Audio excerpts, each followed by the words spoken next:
Hello students, आप सभी का मेरे YouTube channel admission study point में स्वागत है। आज मैं आप लोगों को पास्ट परफेक्ट कंटिन्यूअस टेंस के बारे में बताऊंगा। तो सबसे पहले आप लोग ध्यान देंगे कि पास्ट परफेक्ट कंटिन्यूअस टेंस का पहचान क्या होता है। पास्ट परफेक्ट कंटिन्यूअस टेंस के वाक्य को कैसे पहचानेंगे। तो आइए ध्यान दीजिए कि पास्ट परफेक्ट टेंस का पहचान क्या होता है। जिस हिंदी वाक्य क्रिया के अंत में ता रहा था, ती रही थी, ते रहे थे तथा समय का बोध हो, तो उस हिंदी वाक्य का अंग्रेजी अनुवाद पास्ट परफेक्ट कंटिन्यूअस टेंस में किया जाता है। यानी कि आप लोग ध्यान दीजिए फिर से, ता रहा था, ती रही थी, ते रहे थे रहता है, तो उस वाक्य को किस टेंस में समझा जाता है? पास्ट परफेक्ट कंटिन्यूअस टेंस में समझा जाता है। तो आइए यहाँ रूल पर ध्यान दीजिए कि पास्ट परफेक्ट टेंस का रूल क्या होता है। यहाँ पास्ट परफेक्ट टेंस का रूल है, सबसे पहले लिखते हैं सब्जेक्ट, उसके बाद हैड, फिर बीन, फिर वर्ब फोर, फिर ऑब्जेक्ट, फिर सिंस या फॉर, फिर टाइम। फिर यहाँ निगेटिव है सब्जेक्ट हैडंट, यानी हैड में नट लगाएंगे।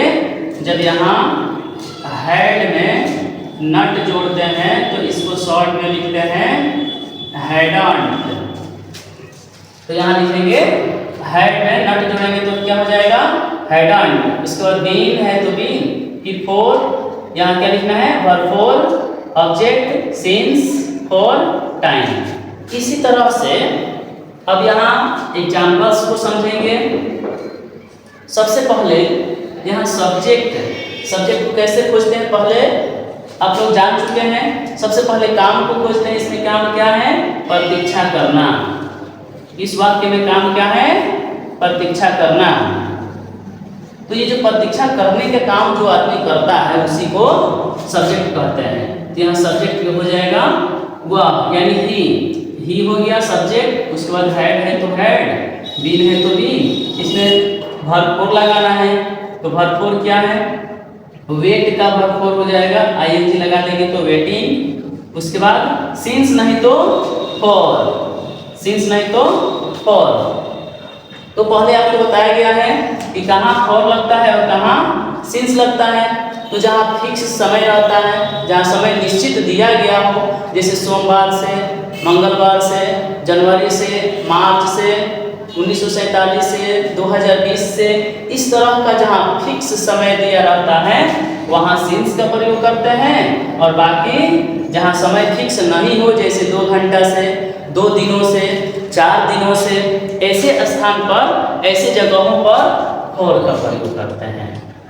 तो इसमें देखिए सुबह से, इसमें क्या दिया है? सुबह से।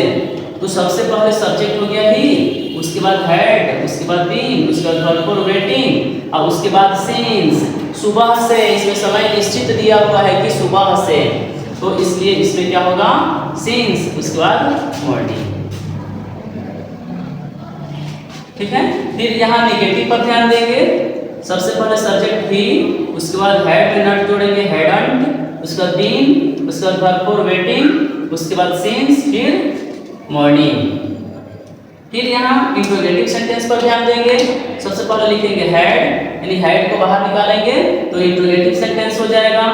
फिर हैड, फिर सब्जेक्ट ही, उसके बाद बीन, उसके बाद वेटिंग, सिंस, मॉर्निंग।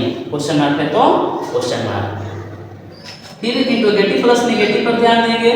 हैडंट है तो हैडंट लिखेंगे, सब्जेक्ट ही, उसके बाद फिर बीन, फिर वेटिंग, फिर सिंस, फिर मॉर्निंग। फिर यहाँ WH वर्ड पर ध्यान देंगे। WH वर्ड में वेयर हो गया, वेयर, फिर हैड, फिर सब्जेक्ट ही, उसका बीन, फिर वर्ब फोर वेटिंग, और फिर क्या हो जाएगा? सिंस, और फिर मॉर्निंग। उसी हिसाब से फिर से देखेंगे WH वर्ड प्लस नेगेटिव। इसमें होगा वेयर, उसके बाद हैड में नट जोड़ेंगे हैडंट, उसके बाद सब्जेक्ट ही, फिर बीन, फिर वर्ब फोर, वेटिंग, उसके बाद सिंस, उसके बाद फिर मॉर्निंग। तो ये मैं उम्मीद करता हूँ कि आप लोगों को पास्ट परफेक्ट कंटिन्यूअस टेंस समझ में आ गया होगा। अगर आपको किसी भी प्रकार का कोई डाउट होता है या फिर कहीं समझ में नहीं आता है तो आप लोग कमेंट करेंगे।